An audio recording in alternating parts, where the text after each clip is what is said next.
Hey, how's it going, everyone? We got Milo here, who got first place this week and last week's Final Fantasy tournaments. We had six today, but 14 last week. He was playing Knights, right? Yeah. All right, cool. Why don't you walk us through your deck and some of the changes you made from last week and this week, see if you recall anything. Yeah, sure. Okay, so I'm playing Knights mainly. It's a Water Lightning deck. I know that some Knights lists can choose to play Fire. Personally, I don't think Fire is as good, as well there are some cool tech cards. Like overall, you don't have enough of a core package to stand alone on those two elements. Usually it's Water Fire that they play. And the main theme of the deck is just to generate a bunch of value, and over time you just slowly outvalue your opponents, and you just play a bunch of efficient forwards, kind of like what Knights is always made for. So I'll get started into the backups. A classic, I play 3 2-drop Yuna, makes all my water summons cost 1 less, can't be 0. Pretty standard card, like the best backup you want to start with, since it's cheap to play, and for the rest of the game it's super impactful. Making your summons cost the 1 less is super relevant for certain numbers. Like 13 sets in, and that card is still just hanging around. It'll never go away. Then for the other 2-drop backups, I play 2 2-drop Summoner and 2 Simon. So this is a change that I made in between weeks.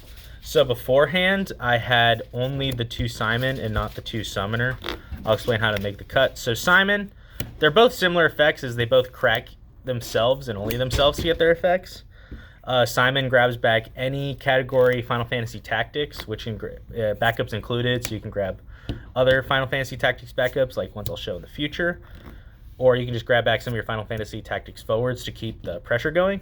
And then Summoner, you break it to counter 3-drop summon or less. Obviously, the main relevant ones are Mist Dragon and Amaterasu. They're very powerful summons in the meta. Personally, I think it's necessary for Mist Dragon, specifically Mist Dragon's ability to remove all the cards from a break zone and draw one.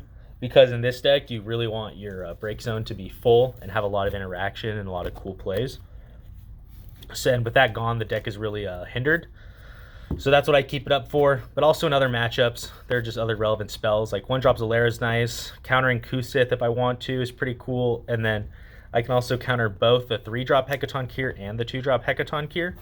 So if they want to try and kill my Obelia, I can protect it. Or if they want to get some fighting 2-for-1s in, I can also stop that. And then on to the lightning backups. I play 3 Duke Goltana. Like I was saying, this is the FFT backup. It searches a Job Knight, so it doesn't have to be FFT. Searches any knight in the deck. You can get a wide variety for any situation. Always a super solid play. Never a reason not to play it out. Then Zemus. I played it both weeks, but beforehand I wasn't playing it. So when it comes in, I get to bring back a forward. And then at damage 3, I get to bring back a backup. So I really like this for the later game, because oftentimes in the early game, I'll play either a Simon or a Summoner, and then at a certain point, I'll need to crack it, and then I'll have free space. And then I'll just play the Zemus. Usually I'll be up at 3 damage, so it just essentially becomes free, and I can get back some important forwards and also important backups.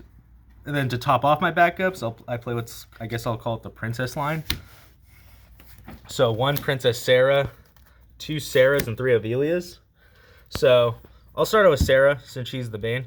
I cut her down to 2 in order to fit the Summoner, or one of the Summoners, and I'll explain what else I cut for that.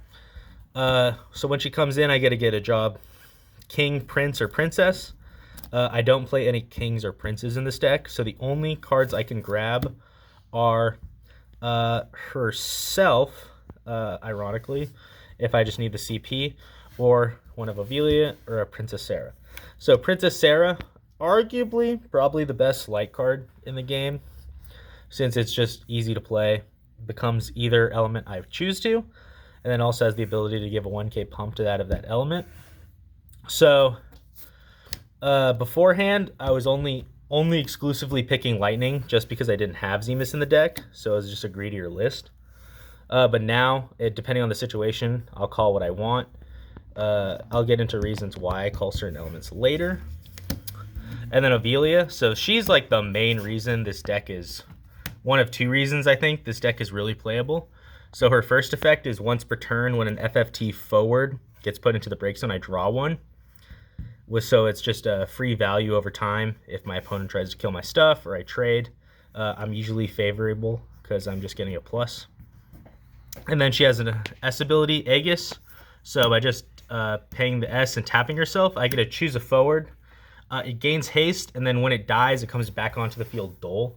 So this is really good. I can do a lot of things with this. I can use it proactively to give something haste and swing for a game. I've done that plenty of times. Give something haste because I have a certain on-attack trigger in this deck I like to resolve. And then I also do it defensively, obviously. If someone wants to kill my thing, I'll activate it. It'll come back. I get the draw if it's like an FFT character, and then I get their ETB. So I'm often plussing 2. So it's really the most relevant card in the deck, I feel like. And then on to the forwards. Let's just get these. I'll start with the non-knight. Porom, just 2-drop Porom. Standard EX Burst. I play, I think, 17 or 18 EX Bursts. I'm not positive on the count right now. But every EX Burst, with the exception of one, should always let you +1 as long as you have obviously the card. So if I have a summon in break zone when Porom dies or is put in the EX Burst, I get to bring it back. Super good card. Just a cheap card to play if you don't want to play anything too committal. Can swing for damage if your opponent doesn't have anything out. Great chump blocker to get some value. So yeah, pretty standard card. Then on for some knights, I play 2 Beatrix. So whenever she or another knight comes in, I give a 2k pump to my board. So this effect itself is super strong. This makes it so I'm swinging advantageously in combat, or in combat I can do a lot of combat tricks or shenanigans to cheat in a knight during my opponent's turn. So then I can give a 2k pump so that my stuff gets out of range of like certain kill spells. And then the second ability, which is really why she's played, during the turn. The discount. Yeah, the discount. So this makes, as you can see, well, I'll show you. Most of my other knights are 3 or 5s, so it makes them 1 or 3s, which is just really good numbers. And then when I play them, I'll get a 2k pump, which makes just swinging really easy. And she's also a great removal bait since people feel like they really need to kill her, because if not, I will just keep getting CP discounts over the course of the game and really want to run away with that. And then, so on to some 2 1-ofs. I play 1 Zalbog and 1 Dicestarg. Before, so me and Nigel, another local here, are playing the same deck. He would play 2 Dicestarg and I would play 2 Zalbog, just for certain things. But we ended up cutting the 3rd copy so we could fit in that 2nd copy of Summoner. So that was the change we made from the weeks. So Zalbog, when it comes in, pop a 2-drop, pretty self-explanatory. The downside is that it is mandatory and it's any forward. So if you have Beatrix or Porom on the field and they don't have a 2-drop, you cannot play this unless you want to sack your own thing. I've done that before where I've sacked my own Porom to get an immediate value, which is cool to have as an option. But if you're trying to go for game or something, it kind of sucks. But 2-drops are becoming more and more relevant. As you can see here, I play 5 2-drops in my deck. Some notable ones are like Sophie, 2-drop Earth, Water, Sarah, 2-drop Riku, Kryl, just some I can name off the top of my head. And then Dicestarg is just a good blocker because when he dies, it deals 7k to an active forward, which is just really relevant numbers. And obviously with like Princess Sarah, I can give pumps, or with Beatrix, I can give pumps. Then for the big 5-drops, I play 3 Ramza. EX Burst, when he comes in, I get to salvage an FFT character besides himself. And then damage 5, I get a cheat in an FFT character, so this can become relevant if I'm on the backswing. And this deck's really good at not losing because of effects like this, so you can just build a board out of nowhere. And then his partner in crime, Agrias. So when she comes in, if you control a job princess, so any of the princess backups, as mentioned before, I draw a card, and when I specifically have Ovelia, I get a minus something 7k. So it's just really efficient on entry. And then it also has a damage 5, where you get to search any FFT character, or an FFT forward, and add it to your hand. And also the cool thing is that you can search for another Agrias if you feel like it's going to get killed immediately, so then you can play it on the following turn. So these are the two that really like are your mid gamers, or like something you play in the early game, as to keep control of the board while you set up your backups. Since Ramza is good efficient, and Ramza also has an S ability, it's kind of awkward to play just because of its cost. S and triple lightning and tap it to deal 7k to all forwards, but it has been relevant occasionally, so it is nice to have. Is there a reason why with how Beatrix's ability to reduce costs by 2, how come it's not at 3 instead of 2? I actually don't think it's that relevant because you can get it out super easily. Like I'll show in other ways. There's other ways to bring it out. And I also like save it for relevant turns. I don't feel like Beatrix is a card you should just throw out immediately because it will get removal baited. So that's why I only play 2. And also I feel like the list is super tight and I don't think you need 3 because I don't feel like you need Beatrix. You don't need to see Beatrix in every game. I value a lot of other cards in the deck to see every game with Beatrix. So then to continue our curve, Jegrin. So this is an interesting card. So when he comes in, I get to search for a job princess of cost 3 or less and play it on the field. So I can very specifically grab either an Ovelia or a Princess Sarah. So the main one you always want to grab first is Ovelia because that's great tempo. You cheat in 3 CP of backups. A common play I like to do is turn 1, 2-drop Yuna, turn 2, Duke Goltana, grab Jegrin, turn 3, play out Jegrin, get Ovelia. So then I have 3 backups with both elements, and then I have an AK body, which is big enough to throw himself around and can jump if necessary. Obviously, though, over the course of the game, he definitely gets weaker. Like, he becomes one of the weaker cards in your deck later on in the game, which is why I only play 2, since you can tutor him out with Duke Goltana along with Beatrix if I feel like Beatrix is necessary. But later in the game, usually it's just lightning CP. Do you ever see yourself just hard casting him turn 1 if need be? If I'm in a situation where I'm like, oh man, I have no backups, yeah, I can cast Jegrin turn 1. I don't mind it. Especially if you're going second? Yeah, but I definitely don't feel like it's the most optimal play, since I prefer getting a lot of 2-drops out and then into 3-drops. And then for some big curve stuff, the 2 7-drop lightning. So when she comes in, I can choose up to 2 cards from either my opponent's side of the field or my break zone and remove them from game. And then when she leaves the field, they go back to the hand. So this is a really strong card in a multiple of ways. I can play her as a tempo, like a delayed 3-drop. So I can play her as a 9K, remove 2 things from my break zone. And a good thing is that they're out of the Mist Dragon pool, so they can't get like RFG'd out of the game forever. And then when she dies, I'll get them back. Or I can play her as a reactive card to remove 2 things from game. It's really good for when you're going for game, but also there are crucial turns where you get this and your opponent still has to deal with it since the cards go to the hand. So it's not like the cards come back into field, which would make her way worse.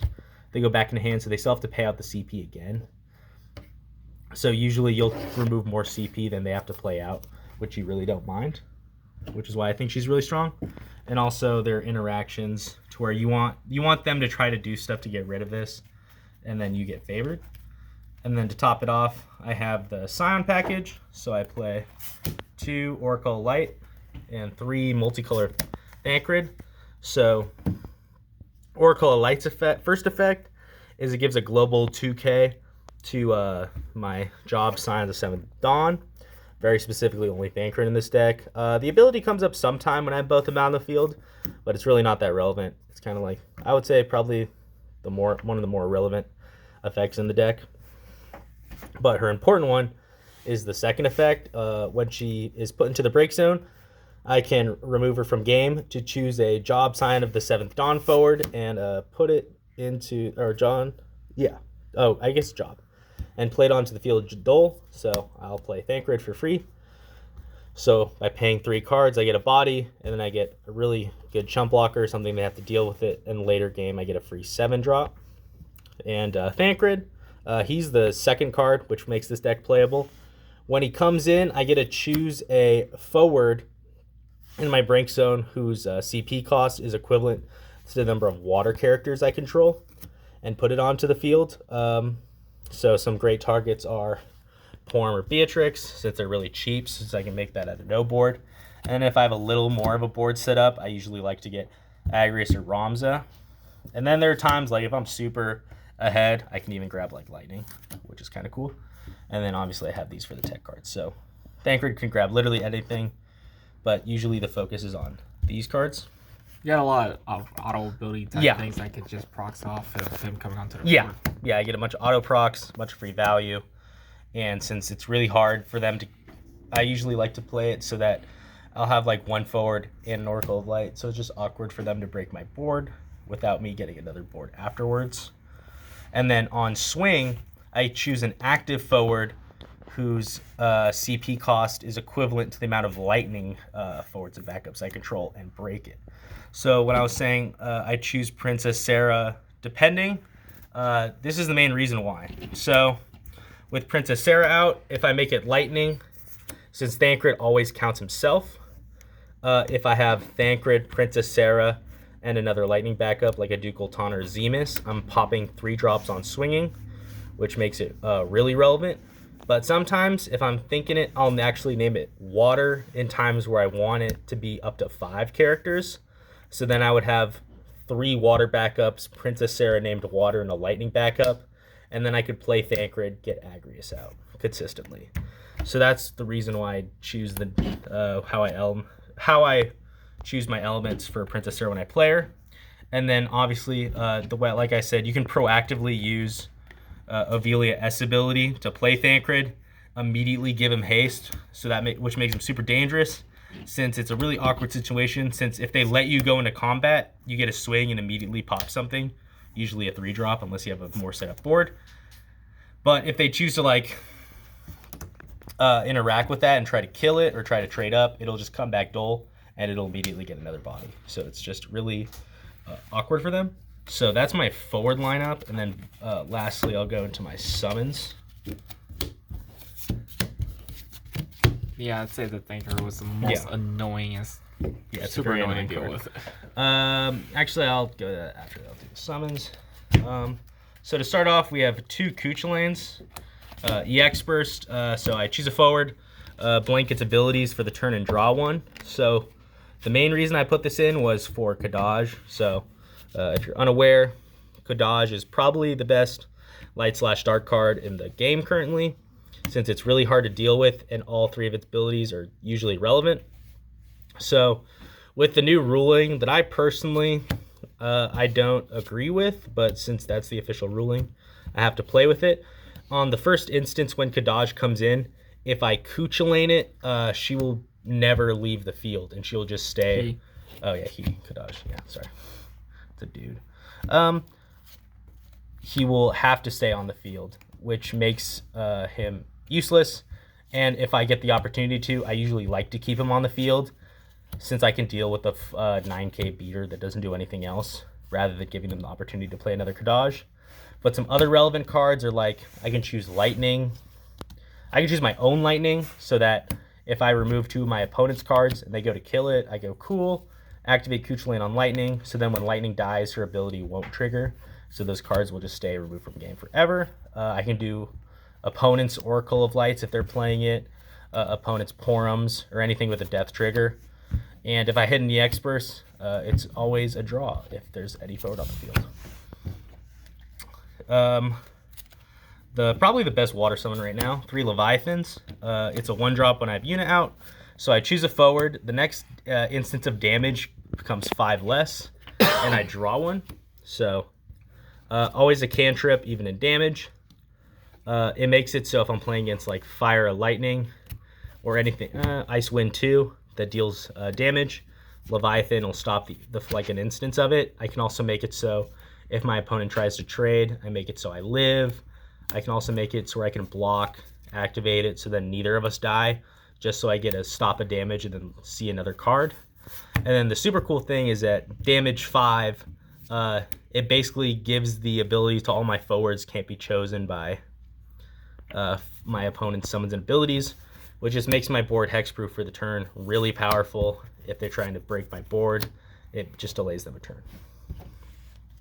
And then on to the removal summons, I play 3 of the original Famfrit and 2 of the big Famfrit.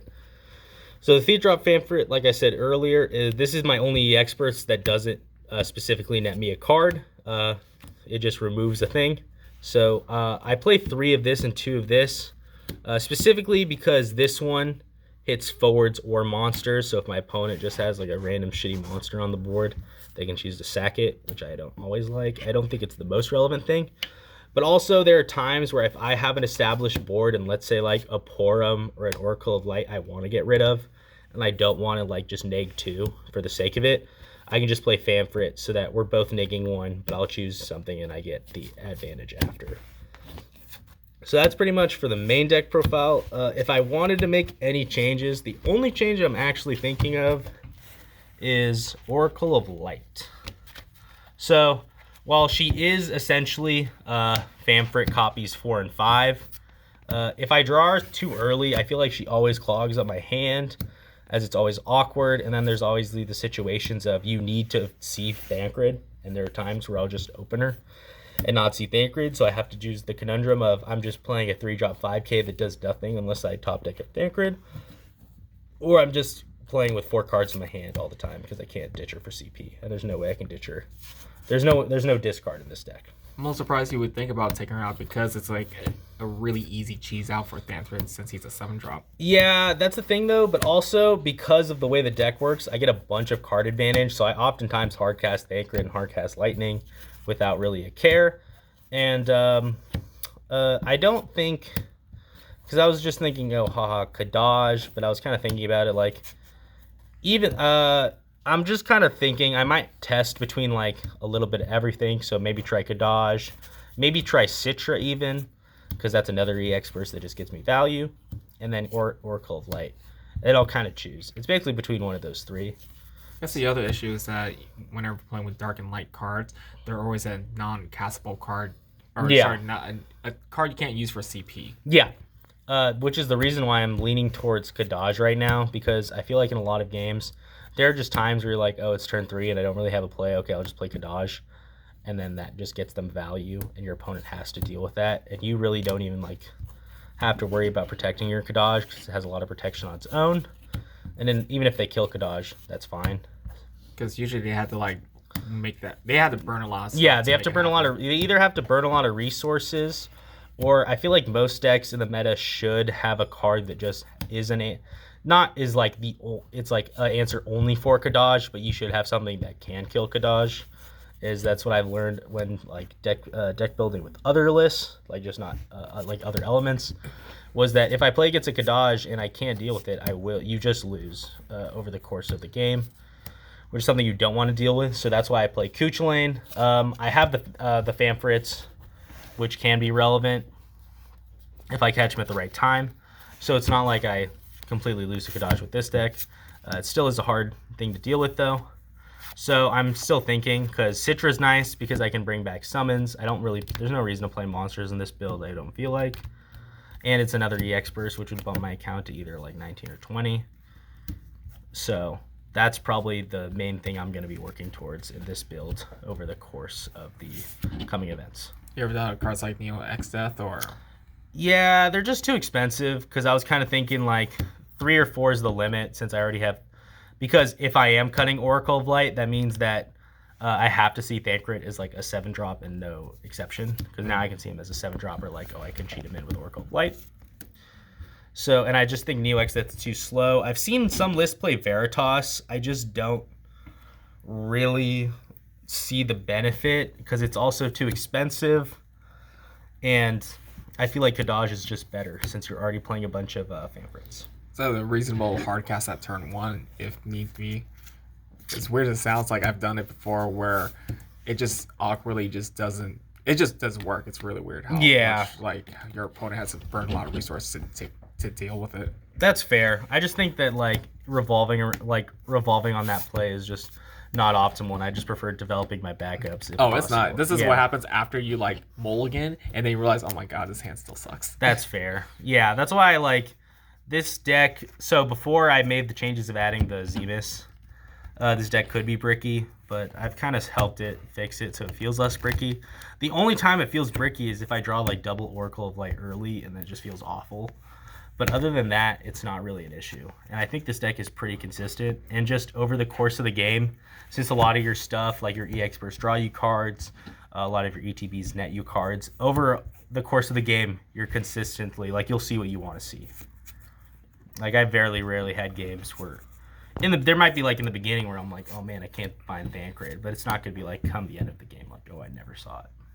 Yeah, there's some games that like, you're just able to. At this point, we have to play a lot of cards that are able to net us back card advantage just because. What was her name? Sophie, the monk. Yeah, Sophie. Yeah, so that's like an effortless card. Like you just gotta meet the condition, and you're just burning and plusing one. Yeah, that's why. So in certain matchups, I feel like this deck is good, has a good matchup spread, which is why I like it. Like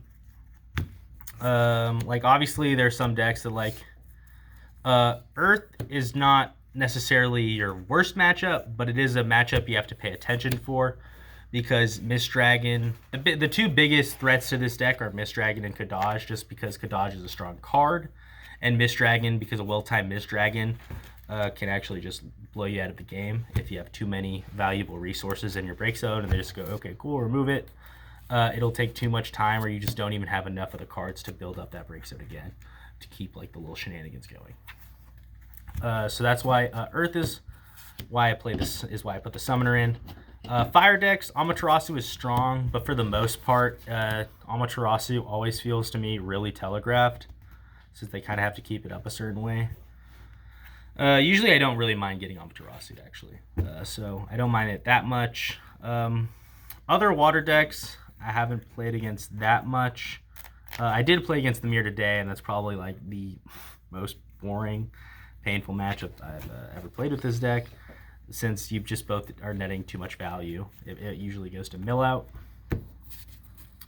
And then like Ice, I feel like Ice, they like to get their snowball deck going once they get a couple guys out. But with like Lightnings and Big Famfrits, you kind of control their board before they could really develop. And it just feels like you slowly just steamroll them again. So yeah, any questions for me? If not, that's basically all I have. Not that I can think of. I only played against you once with this. Yeah. I was able to be in the lead, but then what happened was I was starting to gas out and drawing to answers while you were just kind of recurring back your hand. Yeah. And that's why I was like, I mean, the open with Oracle and you had the Thancred in the drop. I was just like, oh, how am I supposed to do? How am I supposed to deal with this guy? Because I could already see a +2 on the board advantage because you also had another target for Thancred to bring out. Yeah, that's like a really good play I like, is if I have Oracle of Light out and then they're like, okay, I have a way to remove it from game. Then they'll try to do it. I go, cool. In response, I'll just Famfrits, and then I kill it first, and then I'll let it go. So, which is the main reason why I think Summoner is so necessary in the deck now. Just because you want to counter the Mist Dragons, which is the really relevant one. Yeah, for sure. Any shout outs you want to give? Or just shout out to all the people that come out every Sunday to play Final Fantasy with us. They're all super cool, and it's really great to see them every week. Specifically, shout out the Schmeat boys, Team Schmeat, obviously, and specifically Nigel, since me and Nigel have both been working on this deck together. He brought the idea of cutting the Sarah down to 2 to try to fit in the Summoner, because my original build, like I said, didn't play Zemus. So we've been kind of working on the deck list together and making the tunes. And I like it because he sees things that I don't see and I see things that he doesn't see. And then by just sharing the knowledge together, we're able to both increase our level of play playing the deck. So what's really funny, as you mentioned that, apparently both you guys didn't notice Lightning's yeah, ability. We did not know that. Before, like a week or two ago, we only thought that, we didn't know that Lightning could remove from the break zone, which basically, without that second part of the ability, she's a niche removal card, so it just didn't feel as good. But now, because of the second part, you're able to play her as a proactive play and not feel bad. Did you guys originally ran her at 2 as well? No, so that was our... I ran her at 2, but because we didn't know about this, I still didn't mind her as a removal, but Nigel liked her less, so he decided to play Behemoth K. But then once we learned about that, we just both thought that, like, yeah, this is just better than Behemoth K. Okay, cool. So, can't wait to see what happens next, because we got one of your other Smeech boys be playing with his Samurai deck. Exactly. I need Anson to do good with the Samurais. Yeah, because he's been talking it up, and we're going to see, I know. He talks all that smack, and he's just going to bully me. It's going to be so bad. But yeah, no, I'm excited to see him play Final Fantasy again, so it'll be fun. Yeah, can't wait to see that happen. Well, thank you again. Great, thorough explanation. Yeah. I mean, freaking, we just hit 30 minutes of it. Oh, but no. honestly, I think it's great. Some of the things that you brought to the table, Yeah. I think it's a really important, especially your thought process. I think Yeah. that's the most important reason is to see why you do the things you do. Yeah. But yeah, well, thank you again, guys, watching at home, on your phone, whatever. Don't forget to hit the likes, comment down below, subscribe, hit the notification. I think I'm starting to get used to saying all these things. But yeah, so peace out, guys.